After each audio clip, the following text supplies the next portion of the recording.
Steps in leisure.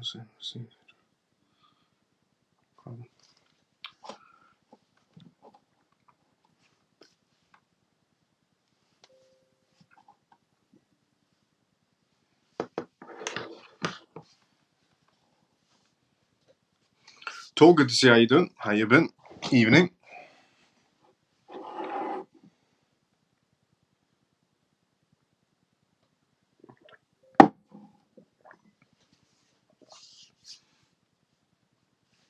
Good evening, Professor Miles and the rest of the family. Funky brother, good to see you as well. How you doing? Tor, thank you for liking the live show as well. Thank you to everyone that's liking and retweeting the live show right now.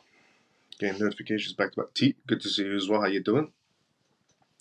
Coin, good to see you as well. How you doing? How you been?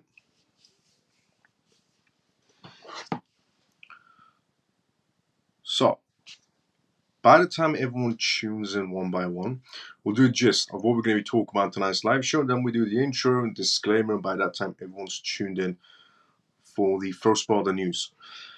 Miles, what is exactly holding this second bull run back? What is exactly holding this second bull run back? Well, a few things need to happen. One, a case needs to come to an end. One major case needs to come to an end. Two, regulations need to be more. There need to be a little bit more regulations. Three, those partnerships and developments that were in works and contracts, a year ago or 1, 2 years, 3 years, even before that, need to start activating one by one. But the main one will be the regulations that pushes it over the edge. So a few things. This is why I said part 2, you need to have kahunas for part 2. Well, so that's what's exactly, because we're going into adoption. So for adoption, regulations need to be there and a few things need to be happening in terms of the corporate sector. Apologies about that. Hi, brother. Kamal, good to see you as well. How you doing? Good evening, Miles and all CMF. JP, good to see you as well. How you doing? Dennis, good to see you as well. How you doing? How you been? Manny, good to see you as well. Evening. Good, bro. Thanks, Miles. What's the hype about this hamster combat from Telegram and Ton? Is it worth mining? Yeah, so there's a few projects right now on Telegram. One of them was essentially a crypto project by the name of NOT, so N-O-T, where you tap on the screen and you mine this particular token on Telegram's application. That project did launch, and Notcoin did also launch, and everybody got their airdrops, and it did quite well. But then obviously it shoot back down and it's now shooting back up. Similar thing can happen. The hamster is what everybody's betting on. Right now there's actually a lot of games on Telegram. So Notcoin was the first one on Telegram's chain of TON. Now there's multiple of these versions of this game like Notcoin. So that's what the hype is behind this hamster combat token, for example. George, good to see you. How you doing? Hello, and thank you from the UK. Love369, how you doing? How you been? So much institutional money flowing, yet the prices are all in red. Well, the institutional money is matching the inflow. Basically, the inflows and the outflows are matching. Sometimes the inflows are a lot more higher. Sometimes the outflows are a lot more higher. But the inflows that are coming are mostly institutional money. So it's also they don't want to trigger something when the time is not correct. Good evening, Miles and CMF. Same. Good to see you. How you doing? Same way it goes for example, the outflows and inflows. So the outflows of Grayscale's Bitcoin ETF is quite a lot, but the inflows of BlackRock's ETF matches it, if you know what I'm saying. So the inflows and outflows are similarly matching. More institutions are getting control. On one side, Grayscale still letting go, but also they're all coming in from family offices as well. Hi CMF, hello to one of the greatest crypto news informants on any platform. Let's go, Stormy. Stormy, thanks so much for the kind words. But that is why I said, Frankie brother, for part 2, you need to have kahunas. Because I said the last stage you're going to be in part 2 is frustration. Which frustration might be getting to some people. Not to you, Frankie brother, just in general. There's a lot of frustration going on inside the crypto space. And I said the last stage everyone will go through is frustration. XRP looping has been hacked. XRP looping has been hacked. No, XRP looping, I'm not sure about that one. But XRP in general being hacked, I haven't had any news about it. However, a lot of things have been compromised inside the crypto space, which we'll go through as well. So on tonight's live show, I'll do a gist of what we're going to be talking about on tonight's live show. And then by that time, I'll do the intro, disclaimer, and everyone's tuned in for the first part.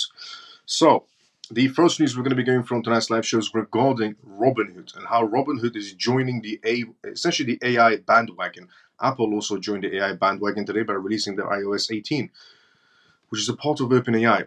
But we're also going to be talking about the Libertarian VP nominee. So not only do we have Joe Biden and essentially Trump running against each other, but we also have the third party as well, which is the Libertarian group. They're coming out with some crypto perspectives. We're going to go through down tonight's live show as well. We're also going to be talking about the British crypto exchange today that became compromised. Yesterday, I revealed to everyone that CoinGecko became compromised. And today, another thing has become compromised was a British crypto exchange by the name of LYKKE. They have been compromised for about $22 million worth of cryptocurrencies. Also, we're going to be going through on the topic of UWU, which was also hacked today regarding a crypto theft of $20 million. We're also going to be talking about the perspectives from Arthur Hayes. He's given some perspectives of why he believes that this particular ETF is next to happen. We're going to go through his perspective and what ETF he thinks is pretty much next. Also, another thing that's happened today, we're going to be going through on tonight's live shows regarding the Dubai's, essentially the Abu Dhabi marketplace and Bermuda have signed a contract regarding stablecoins coming out very soon. We're going to be going through crypto is the ideal ecosystem for Argentina and Latin American countries from a perspective of non-finance executive. We're also going to be going through on tonight's live show regarding Mark Cuban's perspective on Donald Trump, Joe Biden, and Gary Gensler. We're going to be going through on tonight's live show also through Moody's. Moody's is essentially the company that gave out the stats on how the market was doing in 2008, and obviously the market crashed in 2008, where Moody's had to give out some fake stats, essentially false stats. But Moody's has lied, is what I'm trying to say, in the past, in 2008, why the market crashed. And right now, Moody's is coming out and giving another perspective on how the market is playing out. We're going to be going through the DeFi technologies and how they've adapted Bitcoin as a treasury strategy. I revealed on this live show that MicroStrategy was the first company to back themselves with BTC, essentially.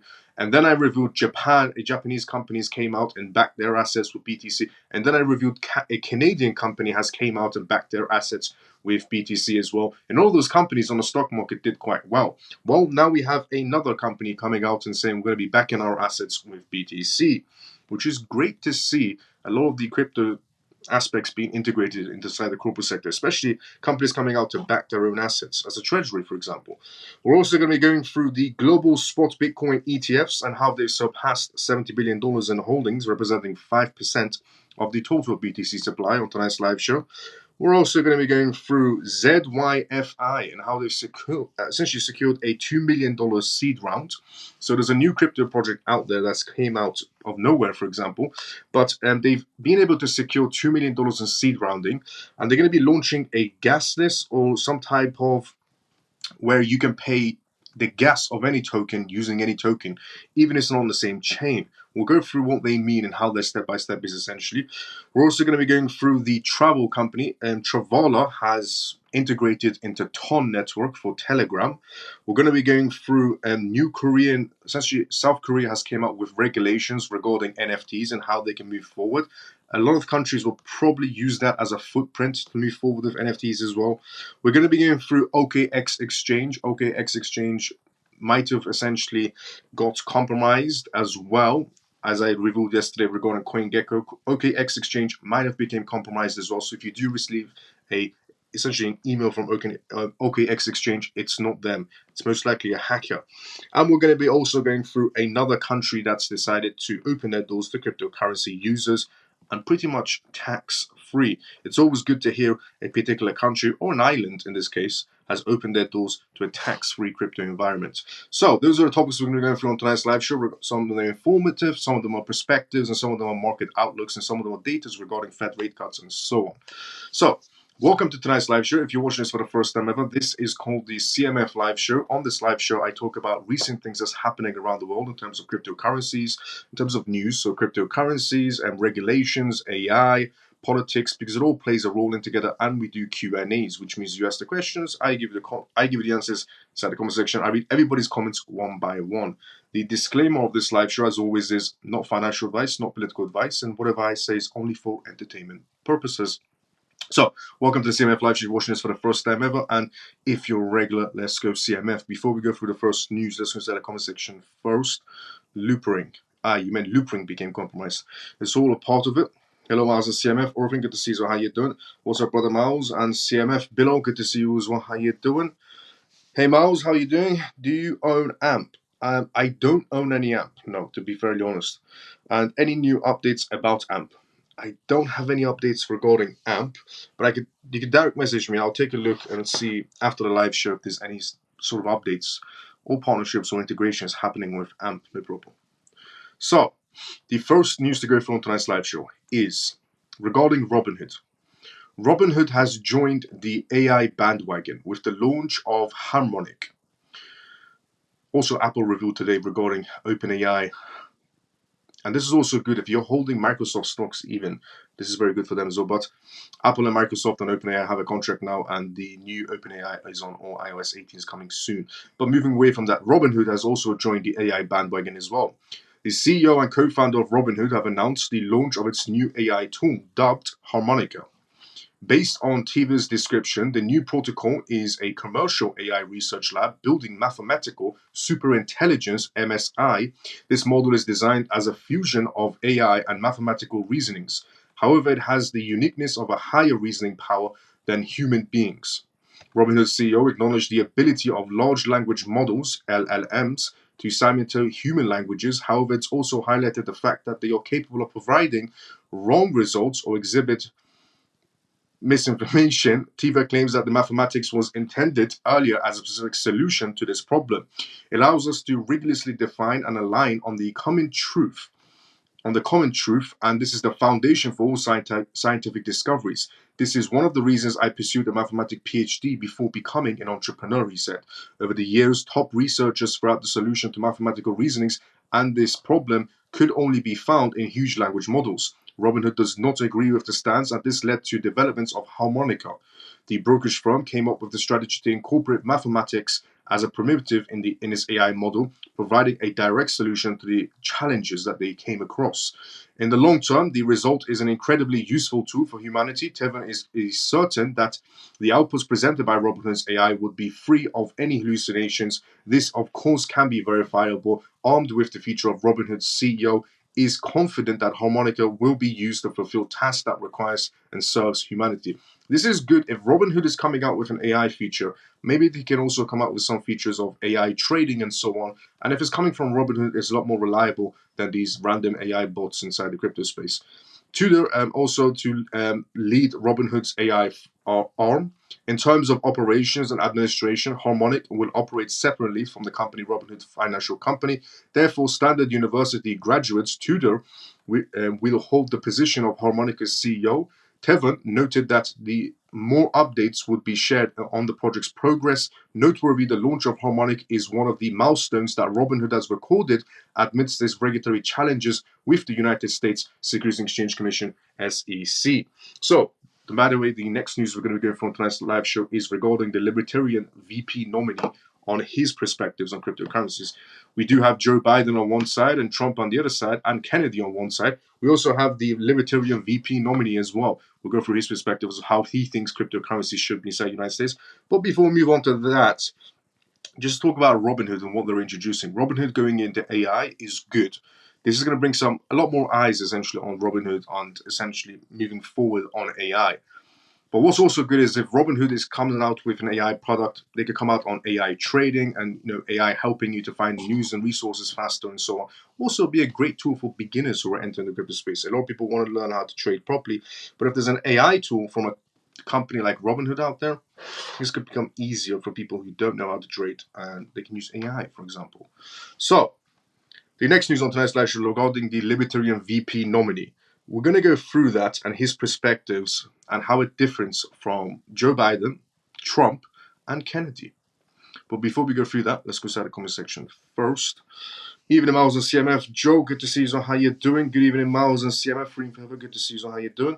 I have to agree, Robinhood is coming a long way in the last year or two.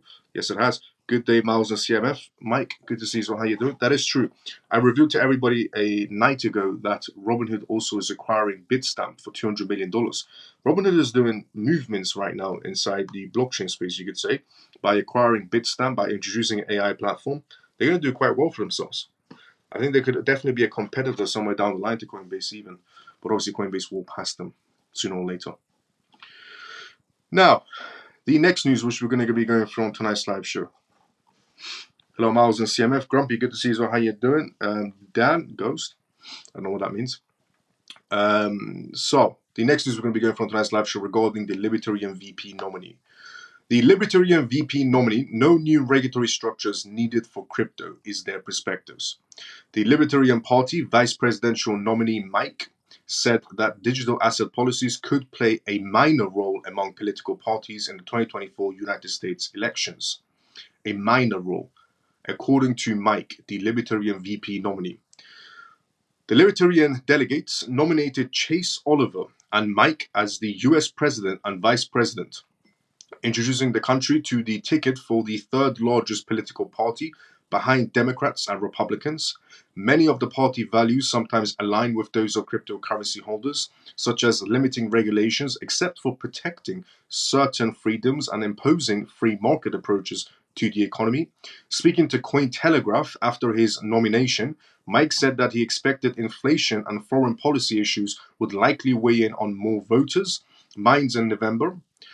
However, cryptocurrency could still play a role in the presidential election. Candidates from the Democratic and Republican parties seem to have increased their rhetoric around digital assets in the last month as Congress considers crypto bills, regulators crack down on companies, and the US Justice Department continues criminal cases against high-profile figures in the crypto space.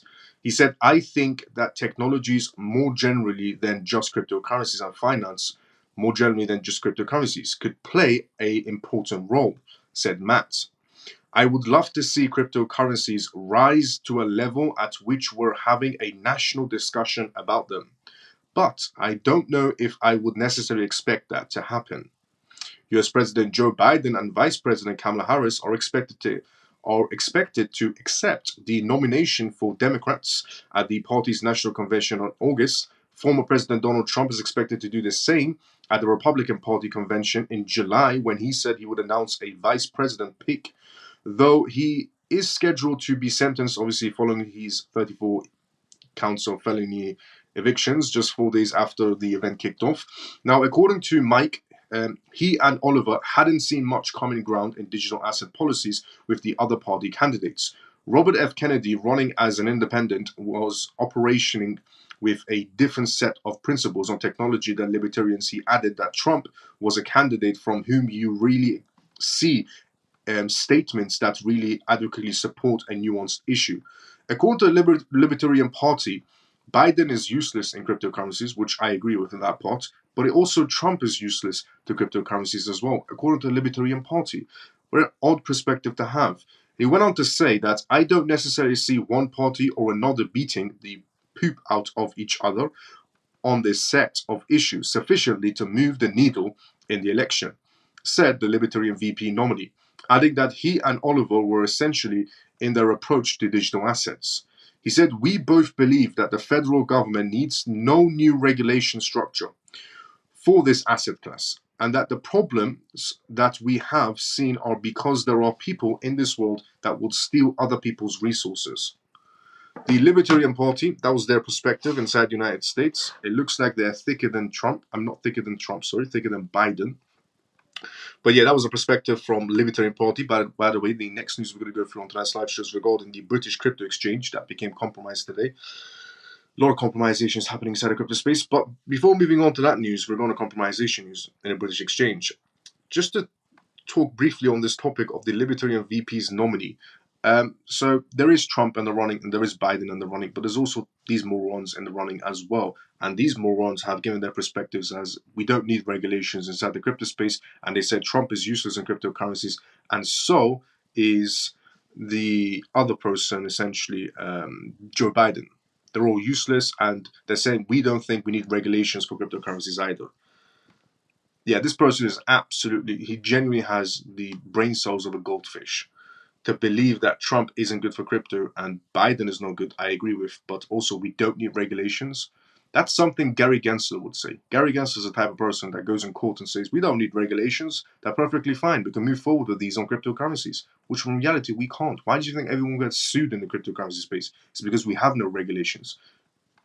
It's common sense at this point. So, yeah, these people are genuinely, they share the exact same brain cells as goldfish. I don't know who's going to be voting for the Libertarian VP nominees, but yeah, can't see a brain cell between them. Now, the next news regarding the British crypto exchange we're going to be talking about. But before we go through, let's go inside the comment section first. By the way, if you are new on this live show, I go news, comments, back to back. So if you have a comment, put it down inside the comment section. Hello, Miles and CMF. Grumpy, good to see you. How you doing? Evening, Miles and CMF. Sempro, good to see you. How you doing? Miles, I'm a bit disappointed. I have been trying for 2 months now to buy XDC. Went through many exchanges. When you get to the point of purchasing for Canada, I can't. DeFi would be your best solution. So, happy Pisces. Direct message me and I'll help you out so you can purchase it. But yeah, Canada is quite strict on cryptocurrencies. Canada was the first one to delist some stablecoins in particular exchanges. But I'll find a way. So, direct message me and then I'll give you a step by step on how to do it. Yes, it worked for me. I'm back. Lena, good to see you as well. How you doing? Hi, Miles. My apologies, I'm late. No apologies needed. Good to see you, Lena. Good evening, Miles and CMF. David, good to see you as well. How you doing? How you been? The only Oliver that is there is Oliver Twist. The only Oliver that is there is Oliver Twist. By the looks of it, yes. I mean, all politicians are like Oliver Twist. Please, sir, can I have some more in terms of donations when it comes to politicians? Libertarian vote is essentially a vote for Biden. Please vote Trump. Please vote Trump. JP Hetty, good point regarding McCool. JP Hetty, hi, Miles and family. Troy, good to see you. How you doing? How you been? Sleepy Joe gotta go. Sleepy Joe gotta go. So, British Crypto Exchange, LYKKE, halts essentially halts all of their tradings because they have been compromised for about $22 million. A UK cryptocurrency exchange has suspended trading services after $22 million was seemingly stolen in a hack. This disruption in the crypto community is a cause of concerns as to the security measures being implemented in the digital currency exchange. Leaky disclosed unauthorized access to its platform, which came to light through the popular web investigator Soma XBT. This incident led to $22 million in suspicious outflows, according to Tyler, a MetaMask developer and crypto defense analyst. Interesting enough, the breach happened only a few days after the initial indications of unauthorized access were noticed, prompting the exchanges to suspend all trading activities on the platform. The stolen money was also reported to include a huge quantity of Bitcoin and other altcoins such as Ethereum, Litecoin, and Bitcoin Cash among virtual money as highlighted on the on-chain data. After the hack, the stolen Ethereum was exchanged for DAO's stablecoins in an effort to clean the funds through various accounts, a typical approach employed by hackers to launder the money. Response and reactions to the hack. Liquor was quickly to respond to the situation as it announced that its platform was under maintenance while at the same time ensuring its customers that their funds were safe, even though many complained of having empty account balances. This isn't good because now, in an email sent to clients, Richard Olsen, CEO of Liquor, acknowledged the incident and explained that the company has made every effort to investigate the security breach to calm the customers, Olsen said. He also went on to say that your funds are safe because Liquor is diversified into businesses that has sufficient capital. However, this is not the first time that the cryptocurrency industry has been targeted by hackers. Another crypto exchange, DMM, Bitcoin, revealed that it had been hacked for around $320 million just weeks before, stressing the security issues that plague the digital asset sector. Okay, so a crypto exchange in the United Kingdom was now just compromised for about $22 million. Is this good? No, obviously not, because it shows that the compromisation is when it comes to cryptocurrencies.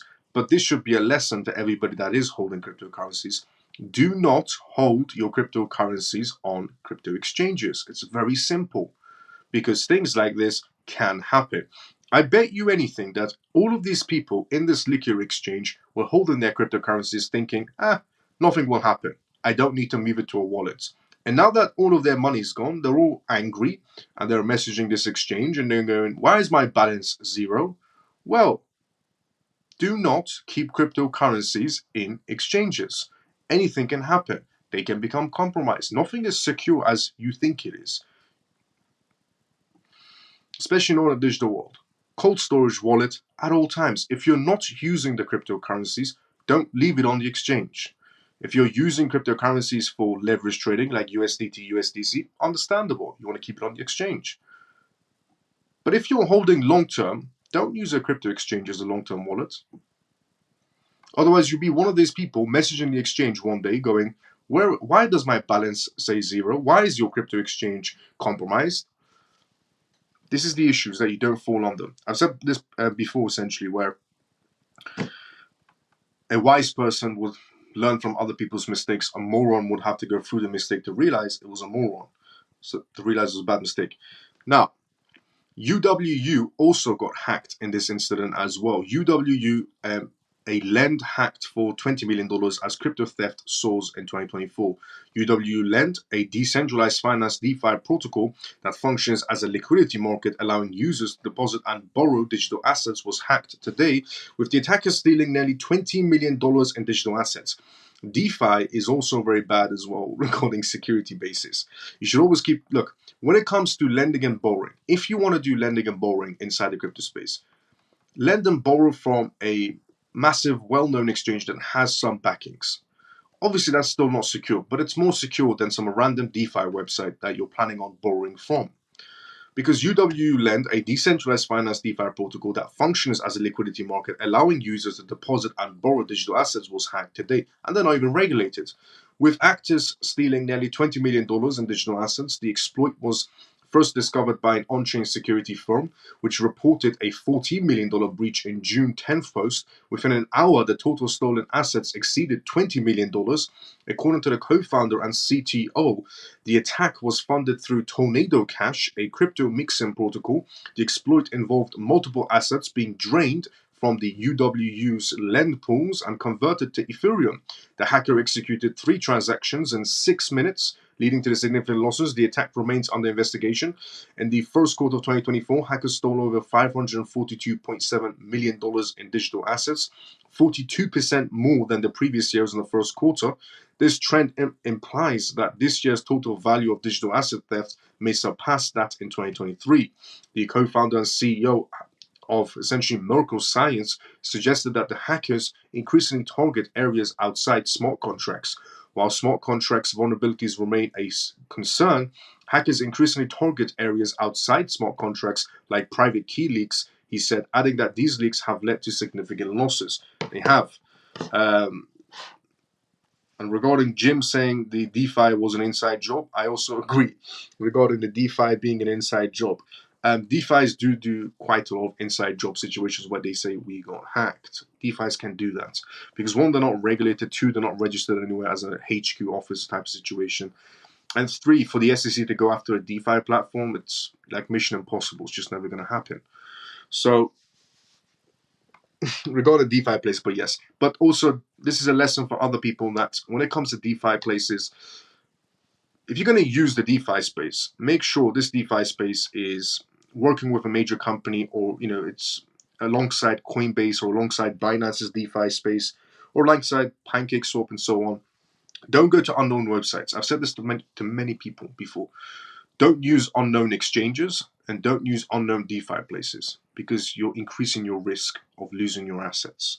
Because I've had people before come to me and say, should I use this exchange? And I'm thinking to myself, we have Coinbase Exchange, Binance Exchange, Kraken, Crypto.com, and so on. And you want to use a random exchange nobody's ever heard of. Makes no sense because you're just increasing your risk of losing your assets. If you want to use an exchange that's well known. If you want to use the DeFi space, use DeFi platforms that are well known. If you branch out too much, you're increasing your risk of losing your assets. Now, Arthur Hayes is the next news to go from tonight's live show. Arthur Hayes predicts that this particular token is very big in X, also for Elon Musk. So Arthur Hayes is predicting that Dogecoin will get an ETF this cycle. Is there a chance of Dogecoin getting an ETF? In my perspective, yes, sure. Because there's a massive community still behind it, and Elon Musk is still behind it. So yes, based on those bases, it's possible, and it is money at the end of the day for these platforms that do list it. But we're going to go through his perspective on what he thinks. Even a mouse, but regarding this cycle, I'm not sure about that part. But regarding getting an ETF somewhere down the line, possible. Even a mouse and CMF Pierce, good to see you as well. How you doing? But we'll go through his perspective. Good to see you guys. Hi Troy, let's go. Grumpy Jim, definitely inside job. I agree. Good evening, Miles, and all CMF. Imon, good to see you. So how you doing? Miles, would you take all your XRP off Zaman wallet? Would I take all my XRP off Zaman wallet? Yes, I would. In a blink of an eye. Look, I trust Zaman wallet, but do I trust to keep all of my XRP there? Hell no. It's still a hot wallet at the end of the day. Cold storage is always better. How's everyone doing tonight? I'm doing great, Imon. Good to see you as well. But yeah, no, I trust Zaman, but I would never keep all my XRP on Zaman in any sort of a way. Keep some, sure, but not the majority. Nowhere near the majority. Now, Arthur Hayes. Arthur Hayes, especially the more we're going into this digital space, the more the hacking and scamming will get, essentially higher rates. As I said previously as well. So, Arthur Hayes. Arthur Hayes predicts Dogecoin will get an ETF this cycle. With institutions looking to break into the crypto cycles, break into the crypto space, Arthur Hayes says that Dogecoin is too popular for fund providers to ignore. Regulators will approve a Dogecoin ETF after both Bitcoin and Ethereum hits the US public markets, according to BitMax's co-founder Arthur Hayes. During a Sunday interview alongside Real Vision's CEO Raoul Pal, the two investors reviewed their favorite meme coins and crypto pick cycles, as well as the top risks currently looming over the industry. Why meme coins will keep winning, Arthur Hayes said. According to Arthur Hayes, meme coins still have plenty of a runway this cycle, with the market bound to get even crazier as the Federal Reserve and US Treasury print more and more money, said Arthur Hayes on this podcast.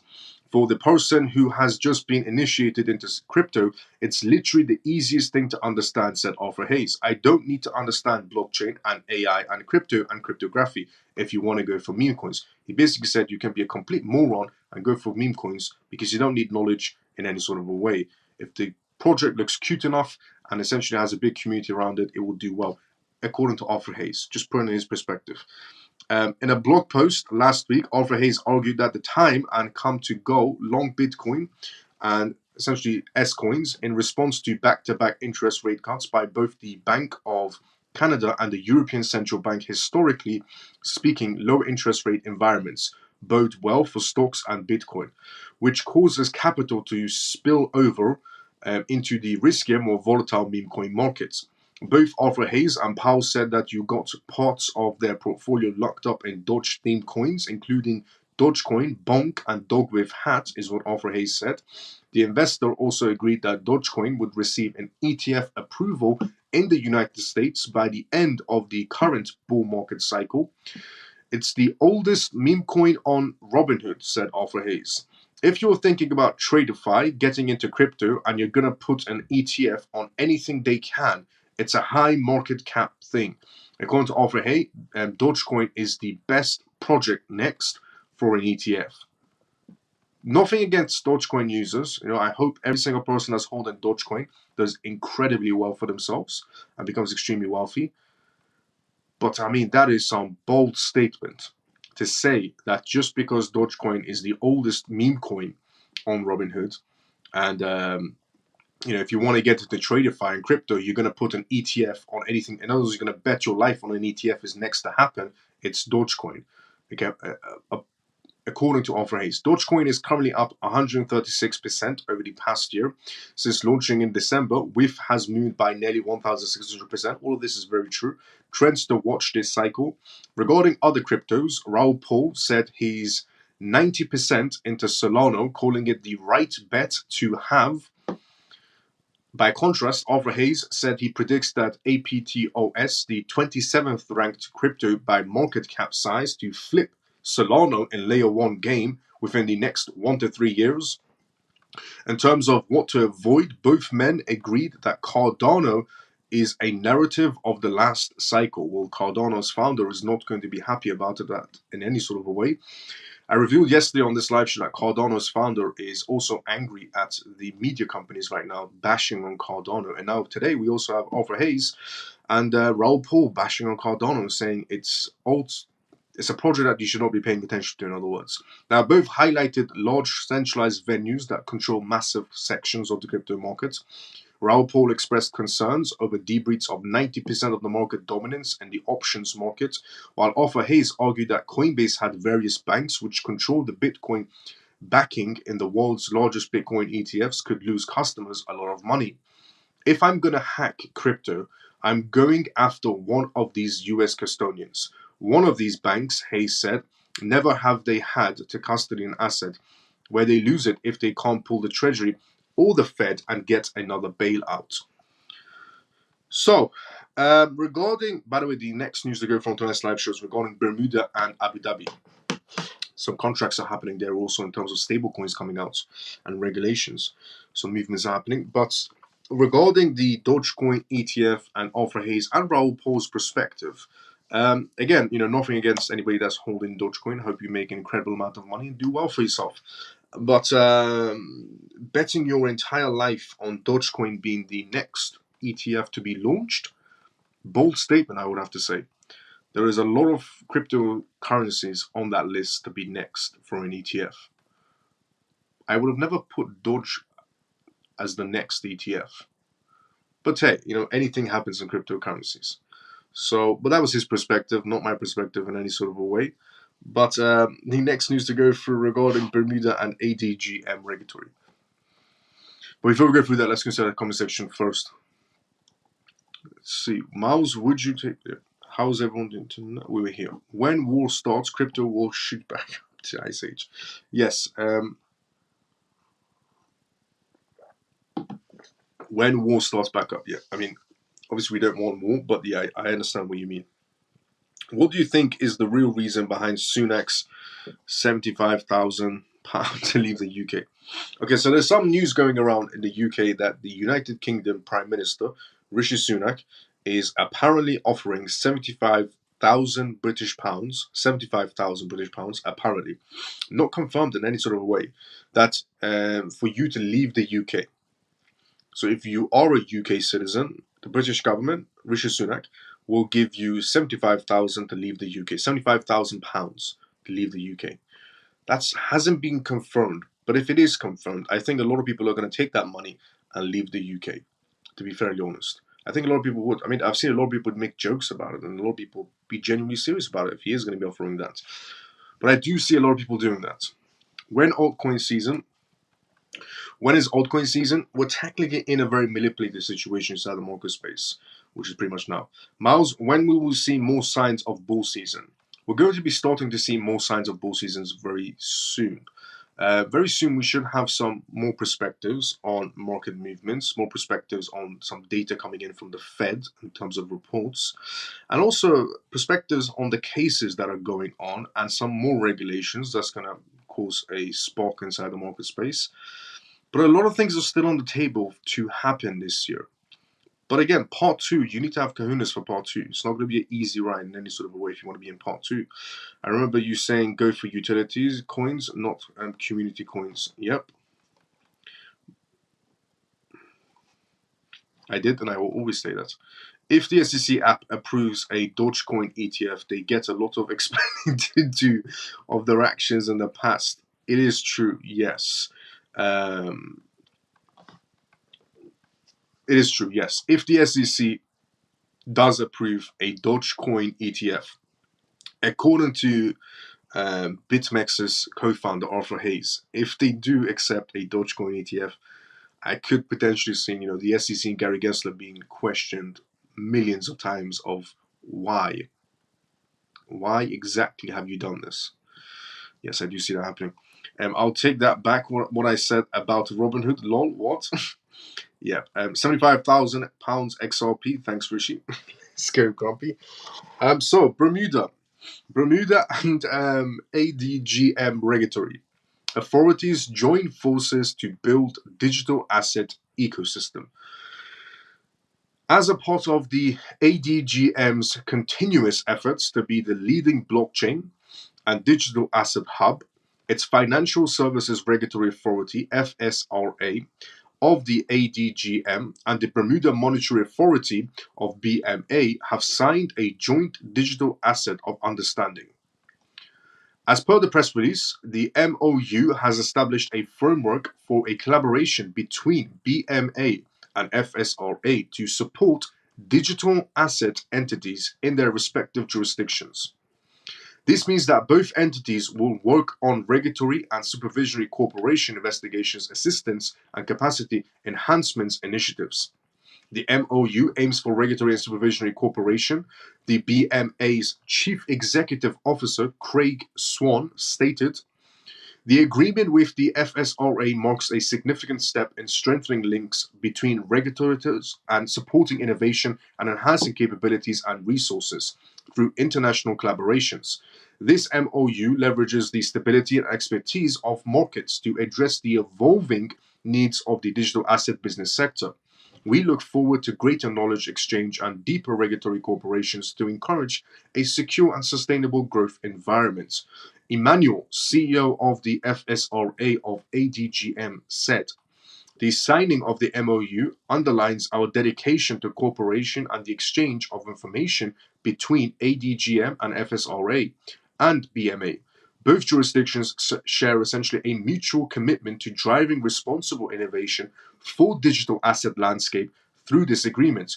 We aim to foster the creation and effective oversight of digital asset businesses across both jurisdictions and pave the way for greater regulatory harmonization, enhanced integrity and efficiencies, as well as prudent industry growth." The ADGM and the FSRA regulated the launch of the first stablecoin from the UAE, United Arab Emirates. The ADMG has been essentially moving forward with its digital asset regulations, the most recent being launch of the first regulated stablecoin. Paxos International, a UAE-based affiliate of Paxos, announced the launch of the Lift Dollar USDL, a yield-bearing stablecoin issued under the regulatory supervision of the Financial Services Regulatory Authority (FSRA) of Abu Dhabi Global Markets, which is ADGM. Now available to consumers in Argentina via distribution partners Ripple and Matico and Plus Crypto. So, ADGM, in other words, the Abu Dhabi Global Markets, the UAE essentially, came together with Bermuda, the island country territory, and did a contract. Stablecoins are on the way, and so are regulations. By the way, there's a lot of islands becoming tax-free islands for crypto havens, essentially crypto havens for crypto providers, crypto developers, and so on. But yeah, Bermuda is the next place that's going to be regulated. Seychelles is also an island that's going to become regulated. But also Dubai, Abu Dhabi, in other words. Abu Dhabi, the United Arab Emirates, and Bermuda are doing a contract in terms of regulations and stablecoins being produced. It's good to see. It's genuinely good to see that a lot of things are still happening in terms of regulations, especially Dubai leading the way, because Dubai has been the first country to lead the way in quite a lot of regulations, in terms of stablecoin regulations, in terms of exchange regulations, in terms of opening doors quite a lot for crypto platforms and blockchains and so on. So Dubai is definitely leading the way, and they're signing contracts, multiple contracts, essentially in different territories. In this case, Bermuda. So not only do we have the USDT, USDC, and Ripple's new stablecoin coming out, but we also have the Bermuda stablecoin coming out very soon as well, with the help of Dubai. Now, the next news, Mark Cuban is essentially giving his perspectives on Trump, Biden, and Gary Gensler. To go from tonight's live show, Mark Cuban has given his perspectives on is Gary Gensler good or bad, Trump good or bad, Biden good or bad for blockchain in general, because Mark Cuban has invested into quite a lot of blockchain projects. But before we go through that, let's go through the comment section first. 75,000 something. Let's go. Solomon, good to see you as well. How you doing? How you been? During the AI merger, is it okay to leave Fetch, Ocean, and cold storage? If you are, applying to receive the... So there's a merger going on, obviously, between Singularity Net, Fetch AI, and Ocean Protocol. You have to keep your assets on a particular place. So it has to be some sort of an exchange or a wallet that they can do the merge with, like an airdrop type of situation. I've got to look into it after this live show regarding the merger that's happening for anybody that wants to do the merger and is not planning on selling and buying back again, essentially. But I don't think you can hold in cold storage wallets. You never know, because Ledger, for example, sometimes does the merger situations as well. So I'll have to double check for you after the live show regarding the Fetch AI, Regulatory Net, and Ocean Protocol, if you can keep them on your cold storage wallets. Because I know that Ledger in the past has done mergers and has allowed mergers, but I'm not sure about the other cold storage wallets. Now, Mark Cuban says Trump could beat Biden because of crypto. Billionaire Mark Cuban emphasized the role of cryptocurrencies in the presidential race, especially the United States President Joe Biden's loyalty to the Securities and Exchange Commission Chairman Gary Gensler. Cuban doubted that Biden or the former President Donald Trump understand crypto, even if the latter raised funds selling NFTs. So, according to Mark Cuban, neither Joe Biden or essentially Donald Trump have an understanding of what cryptocurrencies are, even if Donald Trump did sell NFTs. However, Cuban said that the crypto vote will be key distinction between the two in the forthcoming presidential election in November 2024. This is what Mark Cuban said. I have said many times that Biden has to choose between Gary Gensler or crypto voters, or it could cost him the White House, Cuban said on a social media platform X, adding, as far as who will be appointed, I wouldn't take anything as given. When the bloc asked Mark Cuban for an additional comment, he responded, nothing to add. Mark Cuban slams Gary Gensler. Cuban previously noted that the cryptocurrencies will play a greater role in 2024 election, stating that Biden losing the White House would be because of Gary Gensler and the SEC's actions towards cryptocurrency industry. Particularly, Mark Cuban said Gary Gensler had not protected investors from fraud and instead made it nearly impossible for cryptocurrency firms to function. Crypto voters will be heard this election, Mark Cuban said on May 10th. Gary Gensler denounced the Financial Innovation Technology for the 21st Century Act, FIT21, aiming to provide a broader and robust framework for cryptocurrency regulations, as well as placing some crypto regulations under the Commodities Futures Trading Commission, CFTC. And Gensler said that the bill would create new regulatory gaps and undermine the sides of presidents regarding the oversight of cryptocurrency contracts, putting investors and capital markets at immense risk. Biden also openly opposed the FIT21, but added that his administration is eager to work with Congress on additional frameworks. However, the bill passed the United States House of Representatives on May 22nd. Now, what Mark Cuban has essentially said regarding Gary Gensler being incompetent and Joe Biden being incompetent and even Trump being incompetent is also what the Libertarian VP said earlier on when I revealed it to the live show. But yes, obviously, in terms of voters, more people will be voting for Trump due to being pro-crypto. The data and stats are there that whoever is pro-crypto in any political election right now, for the United States presidential election, for the UK's prime minister election, and the EU going through their own elections, yes, crypto is definitely playing a big role. It's there. You know, we've seen the data that about 49%, 60%, 70% of voters are more eager for crypto regulations. So yes, and as we get closer to the elections and as we get closer to Trump coming and doing essentially debates with Joe Biden, the crypto markets will react.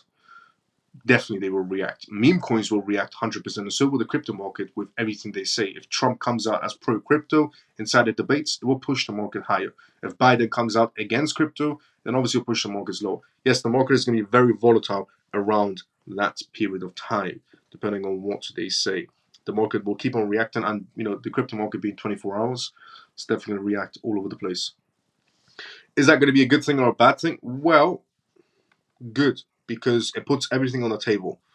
But that's as long as Trump makes it to the debate and they don't arrest Trump for no apparent reason. Now, Moody's is the next news we're going to go through.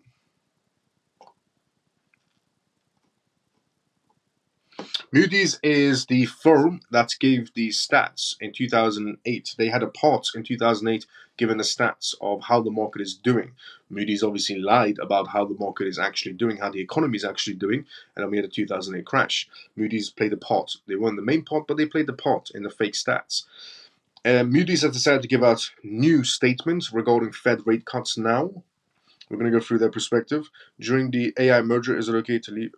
You can swap it if in cold wallets. If in on exchange, do nothing. Yeah. Morning, Miles and CMF Shelly. Good to see you as well. How you doing? Ledger is self-custody, so they should be eligible. However, the question would be if their claiming portal works with Ledger. That's true. That's why I said you got to make sure on their own pages. I didn't know that there is currently 134,000 developers on the XRP ledger. That's so bullish. Yes, there is quite a lot of developers on the XRP ledger. Miles, if Trump gets in, what will happen to CBDCs? If Trump gets actually elected and actually becomes president, then CBDCs going to go away? No, not even a bit. CBDCs will stay where they are. Trump won't be able to do anything about that. They'll just remove Trump again. And again, I'm not against Trump. I'm not against. Well, Biden's a moron. I don't have to be against him. He's genuinely a moron, Biden. There's nothing about it. But I'm not against Trump and I'm not against the presidential elections and so on. I'm just giving a perspective on if Trump is chosen, he does become president. Does that mean no to CBDCs? No, not really. The Bank of International Settlements are a lot more powerful than Trump as the president of the United States. Presidents get replaced, and so do politicians. So, no. There'll still be their CBDCs. Because if he doesn't listen, they'll just remove him again. Now, Moody's. Moody's makes a statement on likelihood of Fed rate cuts. So the topic of Fed rate cuts is spinning around quite a lot, also because we're getting close to a Fed rate cut type of meeting. But this topic is spreading quite a lot. And actually, JP Morgan and Citibank are waiting for this scenario. Moody's Analytics chief economist Mark Zandi said in a recent interview that he believes the Fed should consider lowering interest rates, arguing that the central bank has achieved its economic goals. Mark Zandi's comments came aimed at an ongoing debate about the Fed's current policy stance. He said, "I think they achieved their goal," Zandi said, adding, "We are at full employment. The unemployment rate increased slightly last year to 4%, which is consistent with full employment economy. According to Zandi, inflation has been running at the Fed's target of 2% for the past 6 to 12 months, excluding landlords." Zandi questioned the need to maintain the current high rate of 5.5%, arguing that the economy may not need such a restrictive monetary policy. The rate, which is the rate that neither promotes nor constrains growth, in higher than it has been historically for a variety of reasons, but is not a 5.5%, Zandi said, warning that maintaining high interest rates could risk the economic stabilities. Zandi said as long as the Fed keeps its hands on the neck of the economy, it risks breaking something. During the discussion, in a CNBC interview, Sarah Eason noted that the Fed's targets is relying on the personal consumption expenditure PCE index, which has not yet reached the desired 2% level. Zandi acknowledged this, but said the trend was moving in the right direction, pointing out that the difference was largely due to the way the explicit cost of home and ownerships was measured. Sarah Eason also expressed concerns about the potential for inflation to reignite, especially given the strong employment and wage growth figures recently announced. Zandi countered by attributing the strong employment numbers to higher immigration and nothing signs of softening of labor markets, including higher unemployment and hiring rates compared to the previous year, layoffs, unfulfilled positions, temporary jobs, and declines in hours worked. Recently, we had by the way, we're going to read the rest of it as well, of what Zandi's perspectives are. But recently, we had the data come through regarding the jobs. The economy is doing quite well, apparently, inside the United States, which is complete BS. A lot of people are losing their jobs. So Moody's has came out and said something's not right because layoffs are quite high. And he doesn't, essentially, according to Moody's and their economists, they don't see a soft landing in whatsoever. So they're saying something's not right. There's so many layoffs happening. There's so many unfulfilled positions, temporary jobs, and declines in work hours, and so much unemployment going on, higher than usual. How can we be doing so well in terms of the economy? Despite the strong market, Zandi believes fundamental data does not point to an impending economic momentum. Year-on-year inflation is CPI is 3%, meaning real growth is zero last year. He said and added that this does not show that things are accelerating. Asked whether the Fed's current policy is misguided, Zandi expressed concerns that delaying rate cuts until September could have more significant economic repercussions as well. While he acknowledges that the economy was resilient and could avoid a hard landing, he argued that the risk of policy failure were increasing. The most likely scenario is that they will pull it off and the economy has a soft landing, Zandi said. But the risk of making a mistake here also increases. The question is, why would you take that risk, is what Moody's said. By the way, the next news we're going to go from tonight's live show is regarding DeFi technologies and adapts Bitcoin treasury strategy. Another company has decided to back themselves with Bitcoin following MicroStrategy and a Japanese company and so on, which we'll go through in a bit. But just talking about Moody's in the past did crash the economy once by their fake BS statements of the economy doing well in 2008, and obviously the housing crisis situation happened.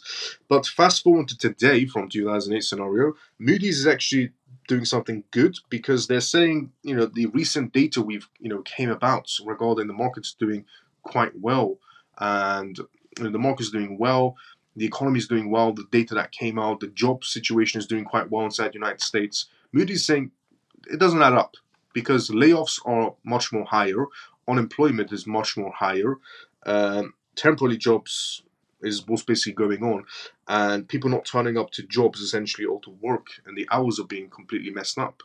So Moody's saying, how can we be doing quite well in terms of the economy and the jobs? Now, when those stats came out, I said that what's right around the corner.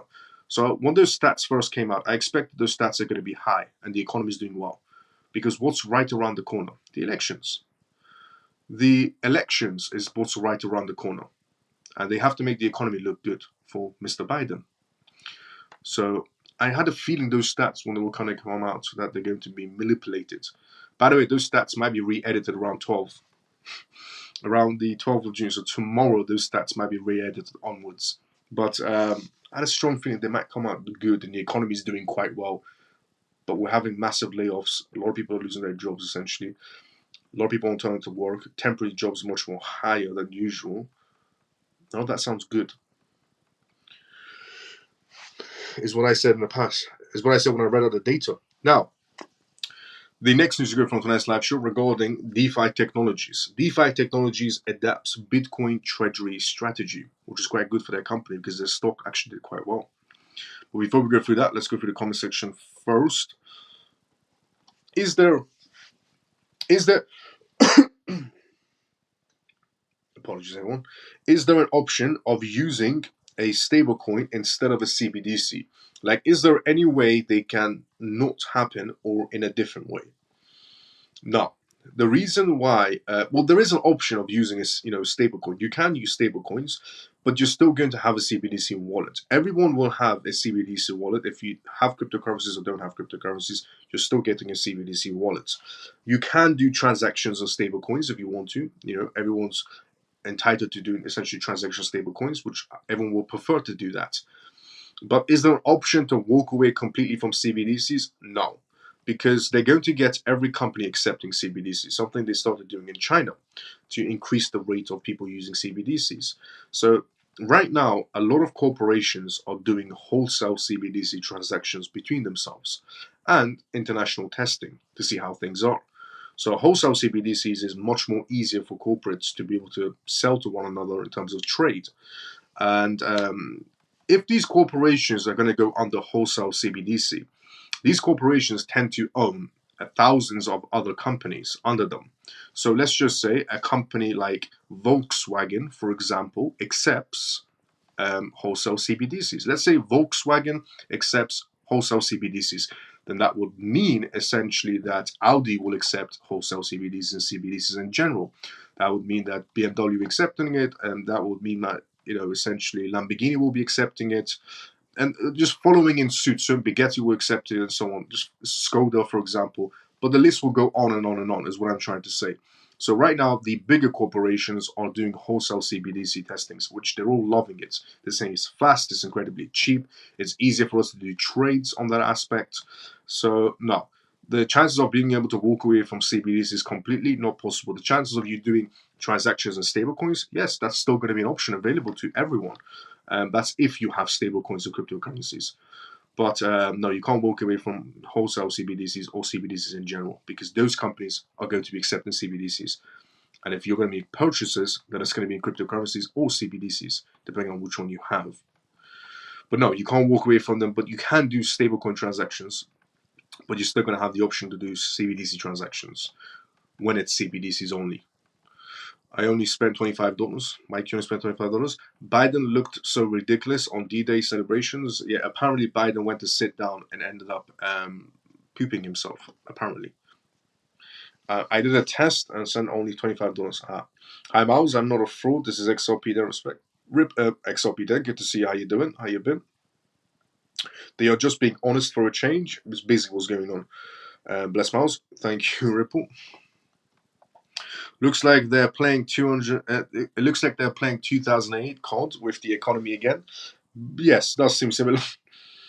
Hi, Miles. Thank you for always showing up and sharing your knowledge. And the only guy who replies to every single comment. Let's go, Max. How you doing? How you been? Now, DeFi technologies.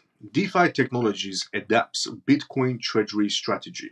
So in the past, we've had MicroStrategy essentially becoming a Bitcoin company, and their stocks went through the roof for MicroStrategy. Then we had a Japanese company, MetaPlanet, follow the blueprints, in their own words, essentially, follow the blueprints of MicroStrategy.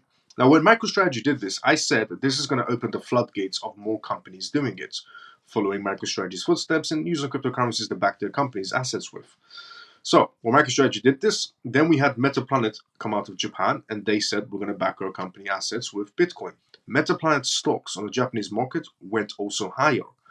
Then we had a Canadian company come out of nowhere and essentially said they're going to be backing their company assets with Bitcoin as well. That company's stocks went higher as well. And now we have this one. DeFi Technologies adapts Bitcoin treasury strategy. DeFi Technologies, a publicly listed exchange-traded product, ETP, provider and venture capital firm, announced this decision to adapt Bitcoin as the company's primary treasury reserve asset. In its monthly corporate report, the company also announced that its subsidiary, Valor, repaid $5 million in loans and currently has $607 million in assets under management as of May 31st, 2024.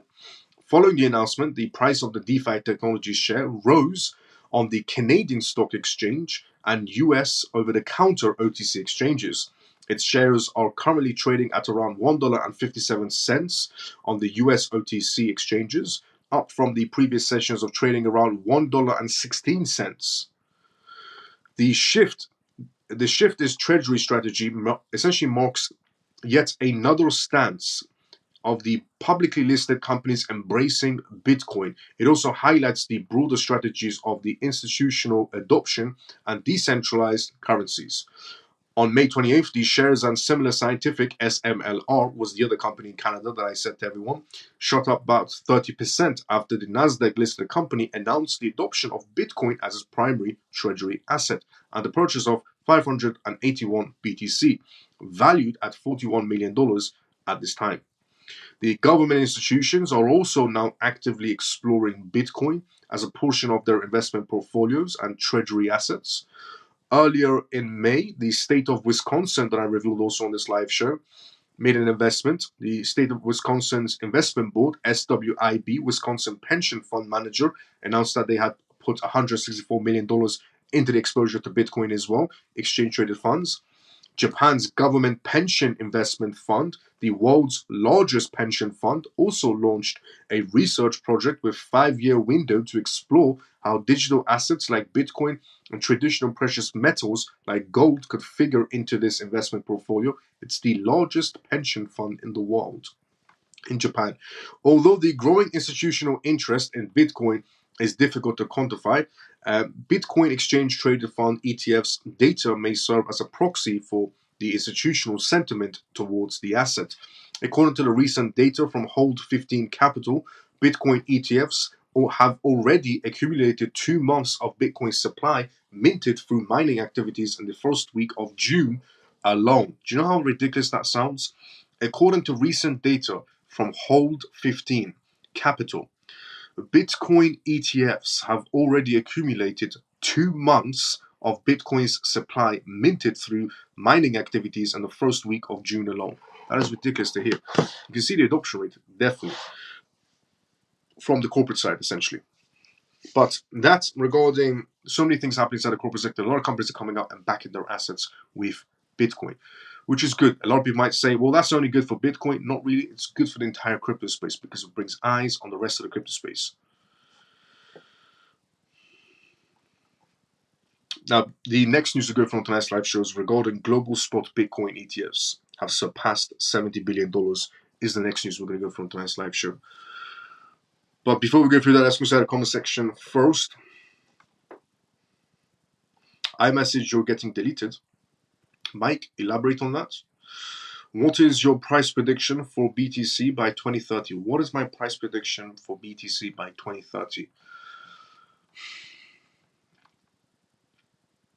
Consider variable change. Sorry, my messages are getting deleted. Your messages on iMessage are getting deleted by you or you compromised. The price of BTC by 2030, anything's possible. Genuine answer, anything's possible for BTC by 2030. Some people might say, well, anything's not possible. It's probably going to be around, 100,000, 200,000, 300,000 max. But anything's possible because we have to considering so many facts right now, which essentially is the facts that we have to consider right now is the corporates coming inside of the BTC ETFs, 937 of them. We have more ETFs launching. We have more regulations on the way. The regulations will create the adoption rate. We have more institutions coming in terms of banks into the play as well. And a lot of companies are backing their assets with Bitcoin in terms of treasury. So all of this is going to be an indication of how high it's going to be. And it's going to be quite high. So anything is possible. Anything is going to be possible with the price of BTC. To put it on a number, it's difficult. But when I say that number is going to be low, hell no. When I say that number is going to be incredibly high, beyond what anyone probably could imagine, yes.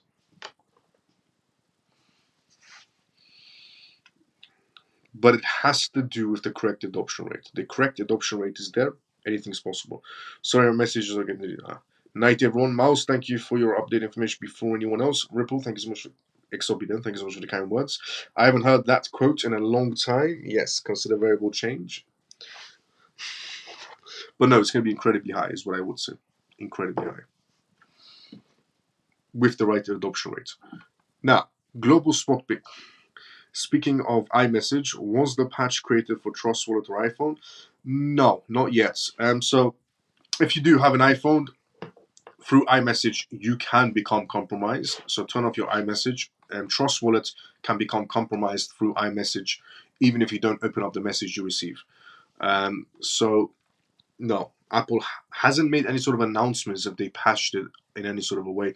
The most recent news that Apple came out today with was the iOS 18 update they're coming out for AI.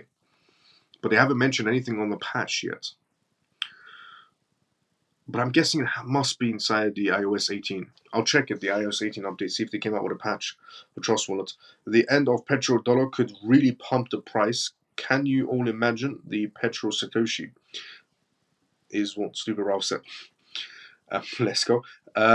But yeah, Shelly, I'll look into iOS 18, see if the new update has patched that or not. Because they just released iOS 18 today, the announcements. Now, global spot Bitcoin ETFs surpassed $70 billion in holdings, representing 5% of the total BTC supply now.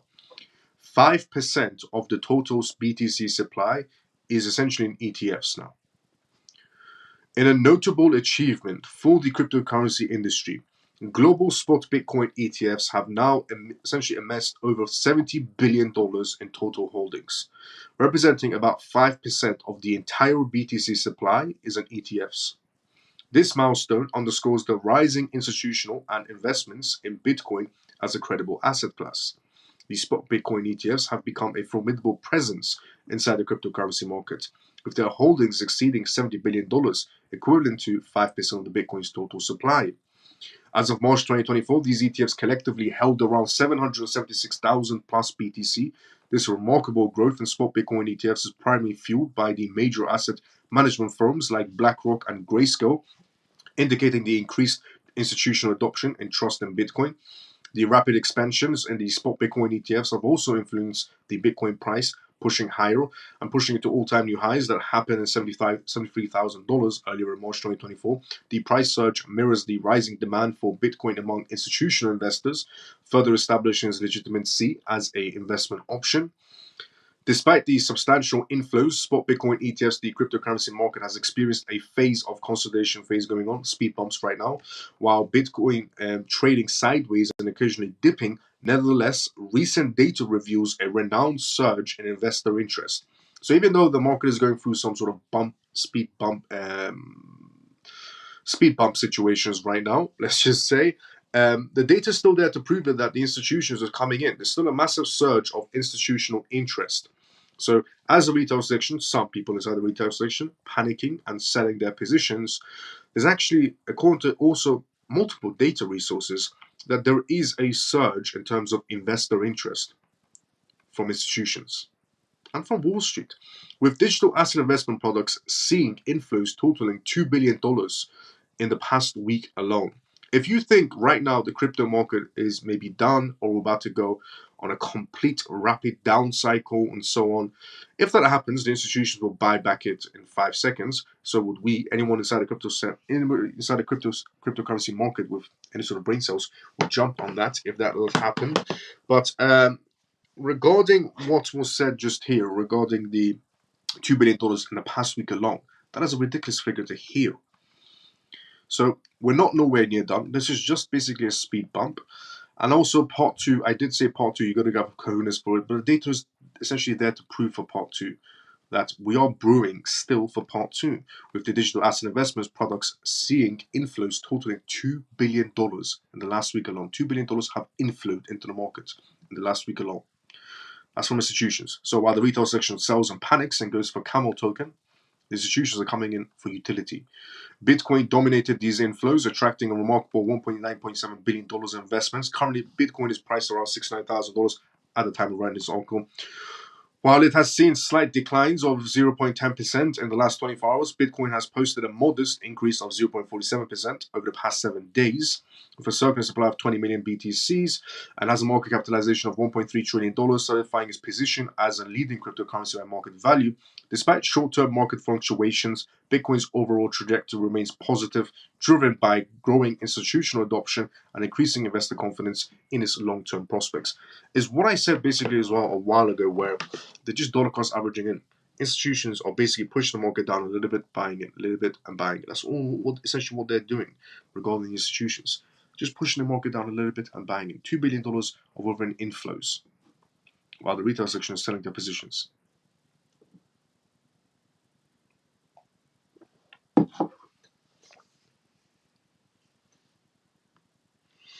But you don't hear this news because everybody's too focused on the charts and saying, why is everyone selling? I've seen the tweets on X, people making tweets and going, who's selling their position on Solana, or who's selling their position on XRP, or who's selling their position on BNB? This is what's going on right now inside the retail section.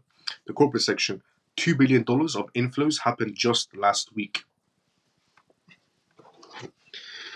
ZYFI. ZYFI is the next news we're going to go through. That's bullish. Great to see all those dollars coming in. Yes. ZYFI, it secures essentially $2 million to enable gasless transactions on ZK Sync.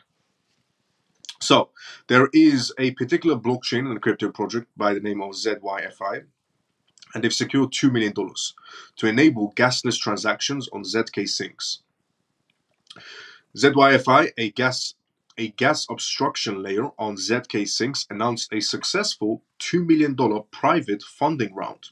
The company, which offers a paymaster as a service that allows any tokens to be used as gas tokens, claims that it is poised to transform the on-chain experience with native account obstructions.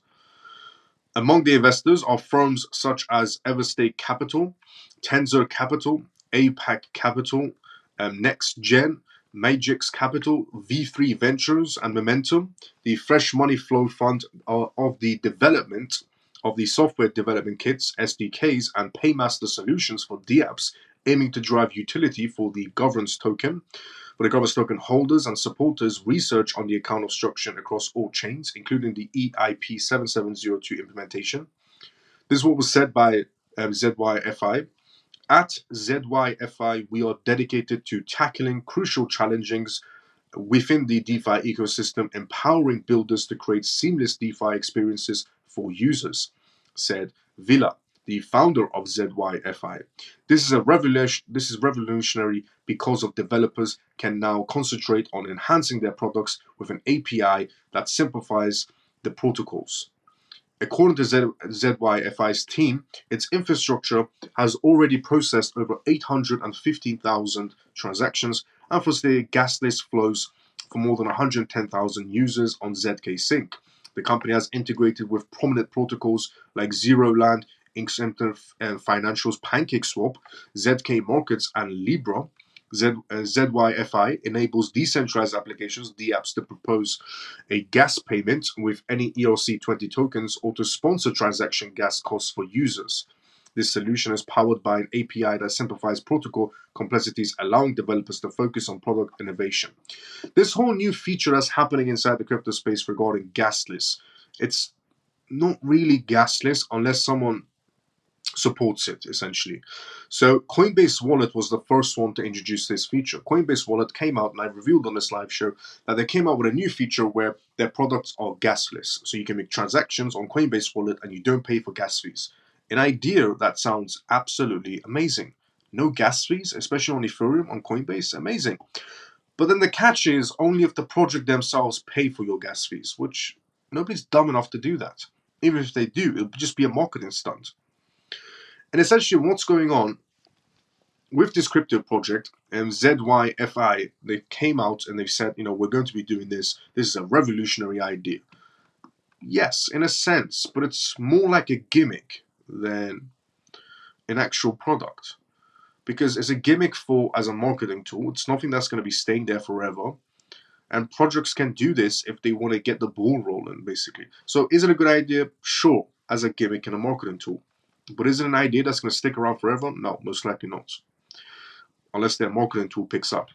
But yeah, that's the catch with this whole gasless idea. So if you're hearing the words of gasless inside the crypto space, you can do transactions on Coinbase Wallet and not pay gas fees, the project that you're buying from has to cover the gas fees. That's if they want to do that. It's a big if. But that's essentially what this revolutionary idea is from ZYFI, and they got funded $2 million for this. But I wish them the best, and I hope they do excellent in life. The idea is very interesting, but that's only interesting if every project takes that route. Elon put Apple in their place today. Lol. That is true. Elon did put Apple in their place today. So today, obviously, being the iOS 18 update coming out with OpenAI and Microsoft, Elon Musk made some quite interesting posts regarding Apple, and saying that essentially Apple is going to be selling your data to OpenAI. Is Apple going to be selling your data to OpenAI? Yes, 1,000,000% guaranteed. I'll bet you any money that I'll bet both of my lungs that Apple, in their contract with Microsoft and OpenAI, it actually states that OpenAI gets access to the data that's been inputted through people using essentially this new Siri that's essentially OpenAI ChatGPT. But yeah, I'll bet both my lungs on it that Apple is going to be selling everyone's data. But also because of that Section 702 that was passed as well. Section 702, which is all these American companies are going to be working together. They're like spyware now. And Microsoft and Apple working together because also that act makes a lot of sense. But yeah, if you are using an Apple iPhone, anything that you share with your new Siri iOS 18 update, it's going to be sold off to OpenAI, 1,000,000%, in my perspective. Miles, can you borrow against ETFs like we can borrow with our coins? Yes and no. So can you use your ETFs as collateral and borrow against it? It's possible. That's possible regarding using your ETFs as collateral to borrow against them. Now, there are firms that are looking into this in Wall Street in terms of using them as collateral and so on, but the regulations on there perfectly to be able to do this. However, Hong Kong is moving a lot more quicker than the United States in terms of regulations. So they are coming up with methods on how to use them as collateral to borrow against them. The violin situation that happened with Mike Novoscott. So Mike Novoscott tokenized, for example, a violin that's 300 years old worth $9 million. He tokenized as a non-fungible token, so NFT, and he borrowed against it as well. He wants to borrow against, or has already, but he's using that as collateral. So it's like operating in a gray area regarding ETFs because of Gary Gensler. He's incredibly slow with coming up with regulations. And that would lead to some companies operating in gray areas, which means Gary Gensler could go around and sue them for operating in gray areas. But Gary Gensler is the one creating the gray areas. Because when you don't have regulations and you don't want to come up with regulations, people will operate in gray areas. And when people operate in gray areas, Gary Gensler has an excuse to go and sue them. But so far, because it's like operating in a gray area if you want to borrow against your ETFs. Hello, Miles.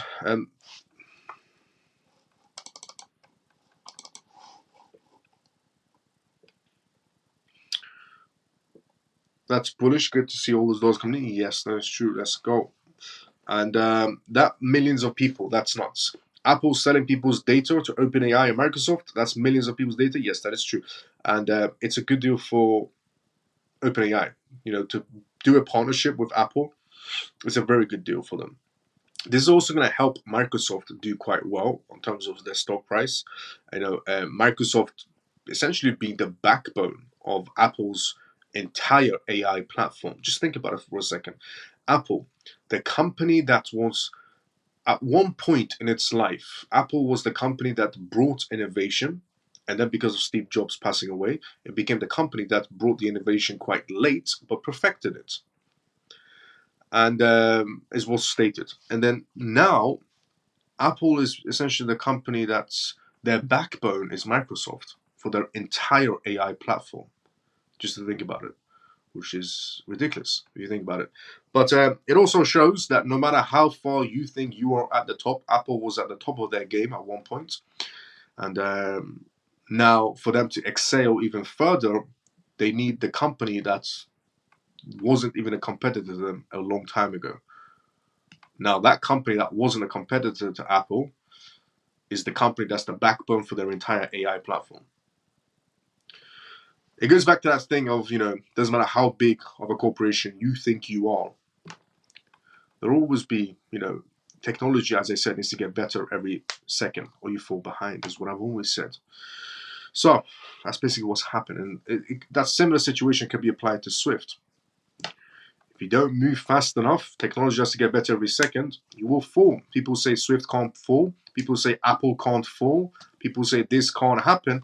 Don't know what they're talking about. Because if you said to someone a very long time ago, Nokia is going to fall one day, they would have said to you, you're crazy. Nokia can't fall. And then obviously we had Sony Ericsson.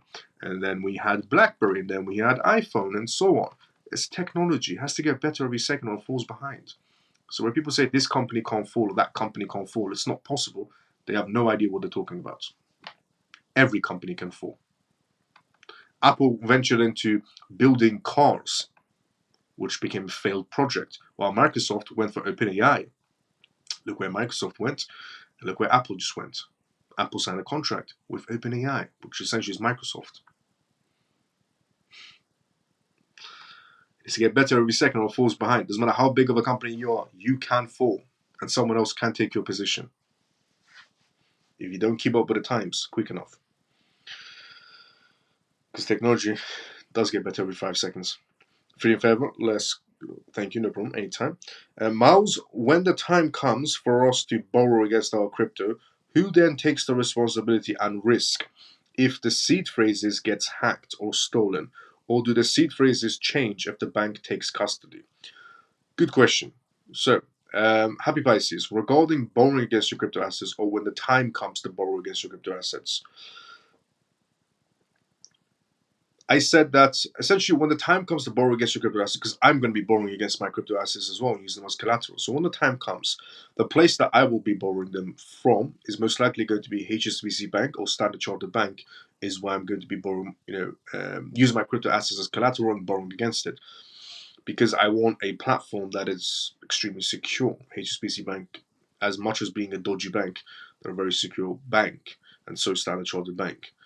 And a lot of people do say banks will fail, banks will fail. Yes, not all banks. Some banks are actually contracted and they're doing developments in the blockchain sector.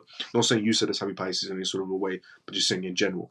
But I'm going to be borrowing from HSBC Bank and Standard Chartered Bank. Now, in terms of what the exact regulations are going to be, if I'm going to be borrowing against my assets from HSBC Bank, do I know the full step-by-step plan of what HSBC is going to be offering? No. But as we get closer to that timeline of HSBC fully opening their doors, a Standard Chartered Bank fully opening their doors to letting you borrow against your crypto assets and use them as collateral, when that time comes around, I will guide everyone, if you want to listen to me, inside the CMF Telegram group. So, I will put you all in contact with a member of HSBC's team or Standard Chartered Bank's team, and you can have a one-on-one conversation with them. And if you feel comfortable enough, you want to take that, borrow against your assets and use it as collateral, and they'll go through the paperwork for you in detail. And if you don't want to go ahead, then that's completely up to you. And if you want to go ahead, then obviously you would be having a one-on-one conversation with a member of their team and doing a contract with them. But when that time comes around, I will give everyone the same path I'm going to take, and then make your decisions if you want to borrow from those places. But when that time comes around, HSBC and Standard Chartered Bank won't be the only ones. Coinbase will be offering this lending and borrowing service as well under the regulations, and so will Binance and so on. A lot of places will offer this service regarding borrowing against your assets and using them as collateral. A lot of places offer it now, but I wouldn't take that risk because they're not regulated. And if they're not regulated, they can go completely south, and I will lose everything. But after the regulations, I'll have a much more secure place of using them as collateral, because at least the regulations are there and it's safe.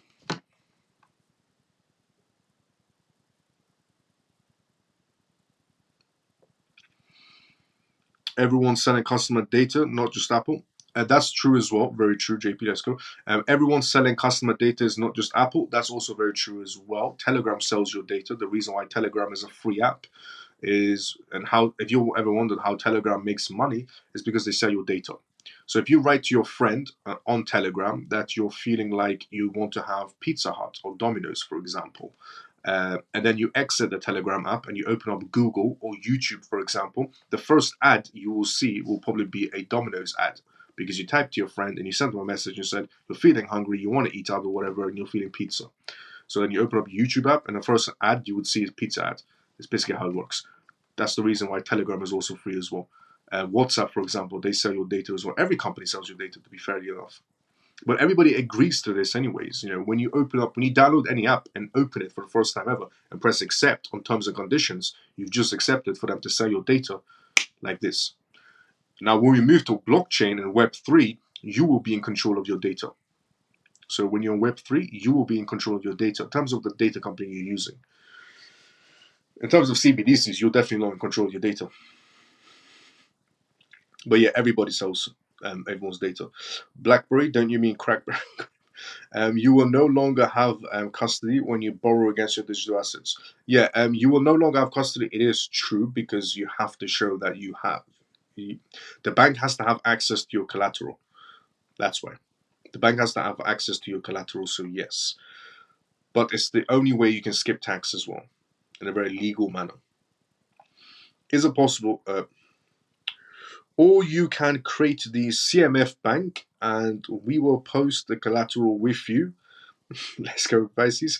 Well, CoinMove, I'm going to be doing it through third party in CoinMove as well. I'm going to be doing lending and borrowing through CoinMove through a third party bank. But I've always wanted to start some sort of a bank situation. Lead a bank. We could do a CMF bank, who knows? But CoinMove is going to do lending and borrowing, but we're doing it through third parties, not directly through CoinMove. Is it possible that government says no to borrow against your crypto because of tax purposes? No. Regarding governments rejecting the ideology of you being able to borrow against your crypto assets only because you're skipping taxes, governments know you're going to be doing that. The reason why that loophole would exist for you to borrow against your crypto assets and use them as collateral, that loophole exists not because of you. That loophole exists because of corporations and heavy investors. A lot of people inside the retail section will just sell their cryptocurrencies and pay the tax and buy a house and a car and go on some vacations. People inside the corporate sector and people who have corporate mindsets, they will not be selling their crypto assets. They'll sell some, and the rest they'll use it as collateral to borrow against and skip on taxes. And now they'll go for the best ROI, invest into that project, and pay back the loan and borrow against it again and skip on taxes again and use their crypto assets as collateral. But the majority of the retail section will just, their crypto reaches a certain price point, they will sell it, pay the tax. Some will try to skip tax and pay fines later, but some people will, sell their cryptocurrencies, pay the tax, buy a house for their parents or for themselves, for example, buy a car and go on a few trips to Dubai, is what a lot of people will probably do inside of the crypto market space. But if you're intelligent enough, you would know that that's not really a good move. What you should be doing is borrowing against your crypto assets, use them as collateral from an established bank like HSBC Bank or Standard Chartered Bank, skipping on taxes, using that investment for the best ROI. That could go in terms of real estate. A upcoming area would always be great, and especially in upcoming countries. There's a lot of countries doing quite a lot of developments. So in upcoming areas, upcoming developments, and so on, you do that investment, you pay back the loan that you borrowed from the bank against your crypto assets, and when your crypto assets go higher, you borrow against it again. When they go higher, you borrow against it again. And you keep on paying it back and keep on skipping on taxes, keep on doing investments. Then you can turn around in 5 years' time and have about 10 properties under your name. Easily. Or even more. Minimum. Depending on how much crypto you had at the beginning to start off with. But you can do quite a lot of movements. So the reason why the governments won't say you can't borrow against your crypto assets is that loophole exists for the high-end investors. Because even if the retail section knows about that loophole, a lot of people still wouldn't use that loophole. A lot of people would prefer just to sell their crypto assets, and essentially just buy a home and buy a car and go on a few trips to Dubai. And some people will see that as living life. That's not living life. That's temporary lifestyle. If you want, a lifestyle that will be there forever, it's about investments. It's about first laying down your investments, second going for that, relaxing mode. But some people, when they reach money, sell, buy a house, buy a car, go on a few holidays, and that's it. They're living life. That's not living life. That's temporary lifestyle. But it's about investment, back to back. Always do investments. Even when you think, you're well off, you're still good, and so on. You're never good. Investments. Until you fully retire yourself. Then that's a different scenario. But if you're not retired, then you should be working, essentially. If you're fully retired, then sure, stay on the sidelines, enjoy your life, go on your vacations, and live life. But yeah, there's multiple methods you can do. Is it possible that regarding the governments? No, they won't close that loop. They won't close that loophole in any sort of a way. That's there for the heavy investors. Or Coin Move Bank. Let's go, Happy Pisces. Or Coin Move Bank. Yeah, Coin Move Bank is always going to be a dream of mine to be able to do Coin Move Bank or even CMF Bank. Why not? Or we can have a special membership inside Coin Move Bank. That's a CMF membership bank card. We could do that as well. Like a special service that's only for CMF members inside of Coin Move Bank. But owning a bank is a dream for anyone, to be fairly honest, and a dream for me as well, because if I can make Coin Move eventually into a bank, would definitely be a dream. I wouldn't lie. It is on the books for CoinMove. It is on the books. But am I going to reach that target? We'll see. Do I want to reach that target? I definitely want to. Am I going to reach that target? I will. Eventually. CoinMove Bank. I'm late today. Dale, good to see you. How you doing? Generational wealth. Let's go, JP. Facts. That's what you want to aim for. You want to aim for generational wealth. That is the only thing you want to aim for. Not temporary lifestyle. Because a lot of people think they've made it in life. They make some money on crypto. They buy a house. They buy a car. They go on a few holidays to Dubai, and they say, yes, I've made it. I am wealthy now. There's a big difference between wealthy and a millionaire. Because if you tell someone, There's a big difference between wealthy and millionaire. They'll say there's no difference. You're rich. No, there's a big difference between that, because when you're a millionaire or rich, you can run out. If you do bad investments, things go south, you'll run out. If you're wealthy, it's generational. You're just wealthy. Never runs out. That's the big difference. If you're a millionaire, it can run out on bad investments. If you're wealthy, it never runs out. That's what the big difference is between millionaire or rich and wealthy. When you're wealthy, it never runs out. Now, travel booking site Travala gets a Telegram open network integration. Now, as I said previously, X app is not going to be the only application that's going to be an everything app. So, regarding Elon Musk making X into an everything app, is that great? Yes, hell yes. An everything app is great. But also, CoinMove is going to be an everything app as well eventually. I made those announcements before X, but obviously Elon Musk has a lot more deep pockets than me. But Telegram is also going to become an everything app as well. And Telegram is doing quite a lot of investments to become an everything app, especially with their own chain, Ton Network. The same way Coinbase has Base Network, Telegram has Ton, Ton. It's ranking quite high as well. And I mentioned Ton when it first launched. Now, travel booking site Travala has also integrated itself with Telegram. You can book vacations essentially through this as well now. So Travala, an innovative crypto-native travel booking firm, has announced an integration with Telegram's open network that will allow holders of Toncoin to book airline tickets, hotels, and travel tours with their tokens, with their Ton tokens. The booking company already supports payments through market giants such as Bitcoin is accepted through Travala, XRP is accepted through Travala, Solana is accepted, Ethereum is also selected. In total, Travala accepts quite a lot of cryptocurrency methods for travel bookings. Upon announcements of new integrations, the Travala CEO, Juan, said, "In continuing our commitment towards mass cryptocurrency adoption, we're delighted to partner with Toncoin to champion the growth of the crypto community and bring new real-world use cases to Ton. As the travel industry seeks to accumulate to the digital age, new solutions are emerging from the blockchain and digital asset sectors to provide better customer experiences and greater financial efficiencies," is what was announced by Ton and by Travala. Amazing news for Ton, honestly. Amazing news for Ton. Now, the next news to go from tonight's live show is regarding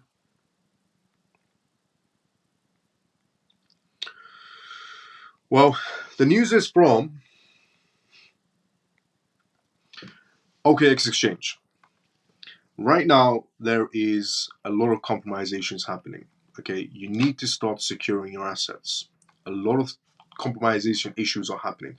Quite a lot of exchanges and DeFi platforms are going south because they become compromised. And yesterday was CoinGecko.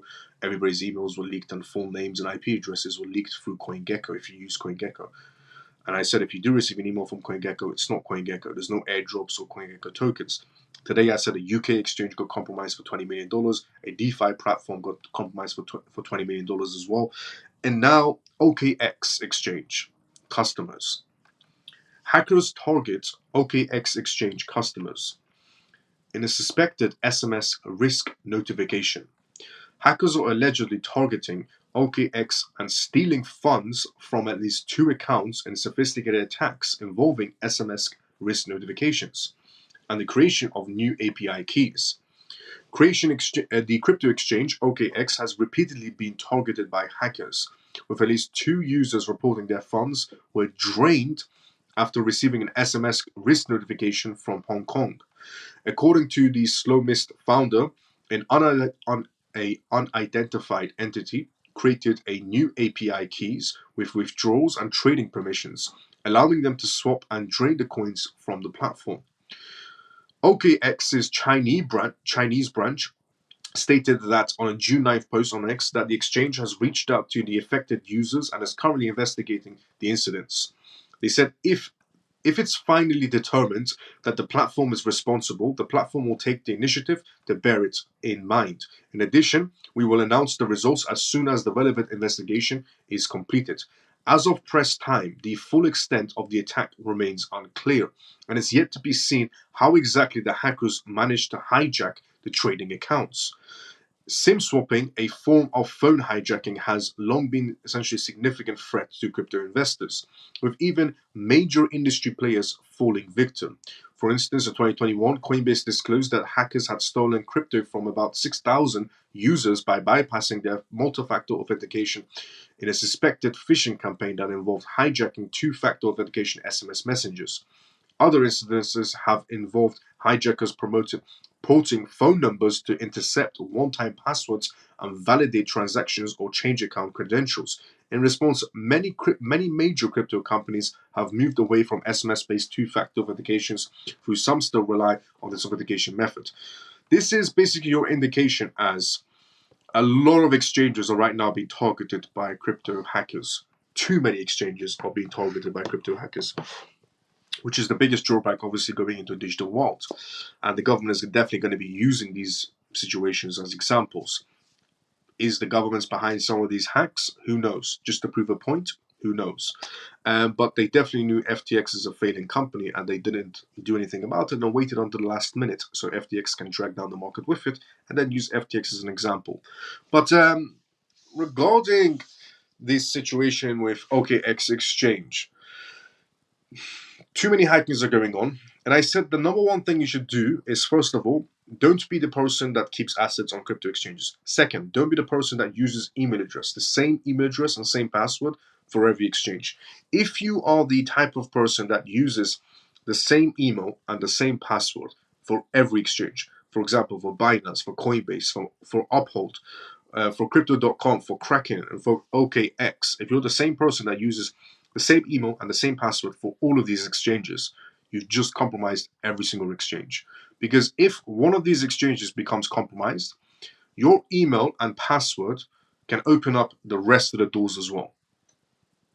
So you've essentially created one key that fits 20 doors. So if you are the type of person that uses the same email address and the same password for every exchange, or the same email and password that you use for your YouTube account is the same email and password that you use for your Binance account, that's still riskier as well. So get a notebook, write down your emails and passwords, and try to change them around. So you don't have one key that fits 20 doors.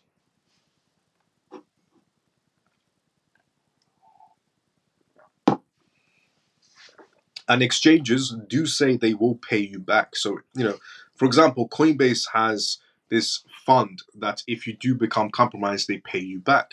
Binance has this fund that if you do become compromised, they'll pay you back. OKX Exchange has a fund that if you do become compromised, they'll pay you back. But are they going to pay you back is a completely different question. Sometimes they do, sometimes they don't.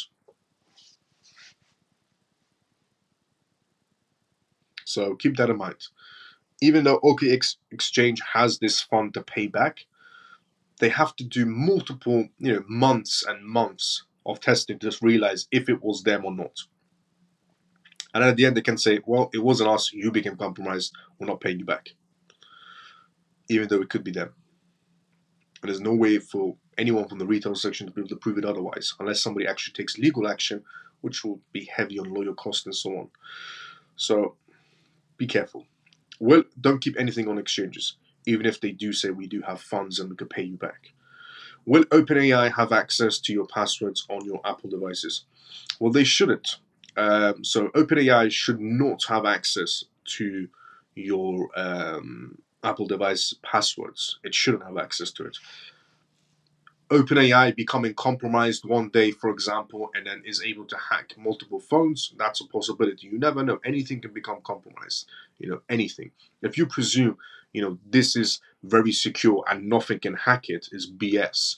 There's been so many platforms that have been compromised, and they were the securest and toppest range of the platforms out there, but they became compromised. Banks become compromised, for example, and they have very secure systems. Casinos have extremely secure systems as well, and they become compromised as well. Crypto exchanges have become compromised before. Anything can become compromised. So Who knows? Maybe one day OpenAI becomes compromised and starts having a mind of its own. But for now, no, I don't think they're going to be having access to your Apple passwords. But you never know somewhere down the line. The past few years, I've had the 3 to 4 large corporations in different fields saying my data has been compromised and sold. My son also through my gov, which is government site. We all have to have here. Ah, Shelley, thank you for sharing that with everyone. So regarding 3/4 of the large corporations in different fields saying my data has been compromised and sold, is what Shelley just shared. That Thank you for sharing that, Shelley, regarding companies selling your data. That is happening quite a lot as well around the world right now. A lot of companies are becoming car insurance companies are becoming compromised as well. Miles, I agree with Happy Pisces. Open a financial institution for CMF family. I will invest. Let's go, Scott. What date is the ASI swap?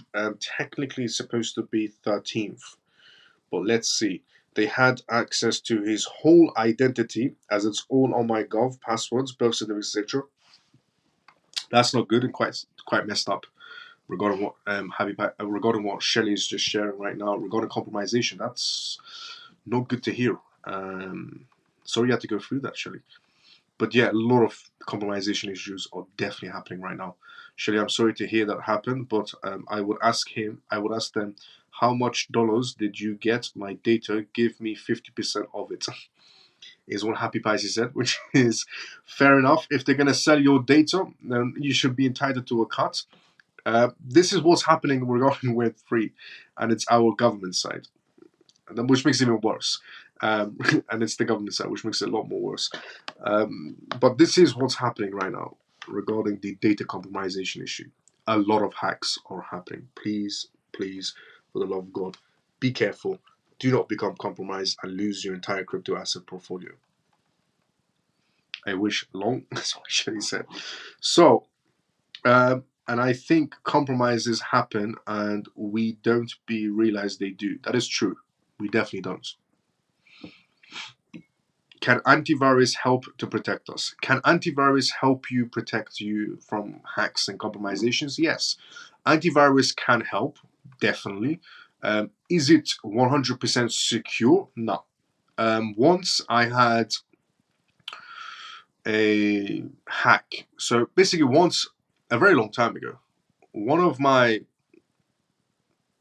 PCs, a very long time ago. So I had a built desktop that I had, and it became compromised, even though it had a very secure McAfee antivirus on it, and it became compromised, and the virus essentially stuck itself on the main screen.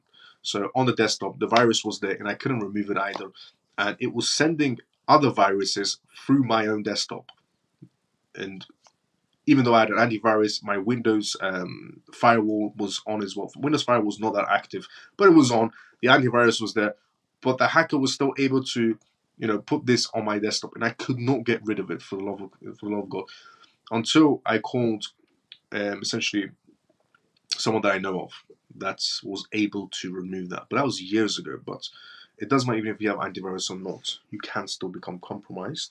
But it protects you from the common known viruses. So antivirus will protect you from the most common known viruses, but the unknown viruses you can still become compromised. And also, yesterday, Mav, good to see you. So how you doing? Yesterday,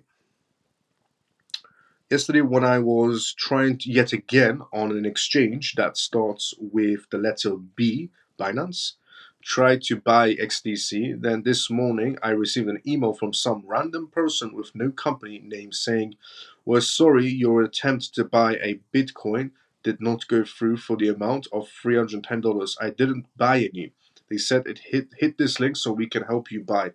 I then became cranky. Pisces sent an email back stating I reported them to the RSP to go fuck themselves.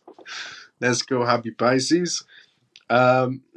Yes, that's also a common scam as well when you receive an email stating that you try to make a purchase and your purchase didn't go through, but you never made a purchase. And it's just basically a scammer trying to get you a link.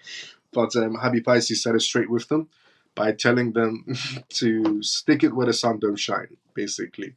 Let's go up Pisces. What is the difference between Brett based or on ETH? Brett is on base, it's on base chain, and ETH is ETH chain. So it's different chains. Yes, I became cranky Pisces, not happy Pisces. I became cranky Pisces, not happy Pisces. Let's go happy Pisces.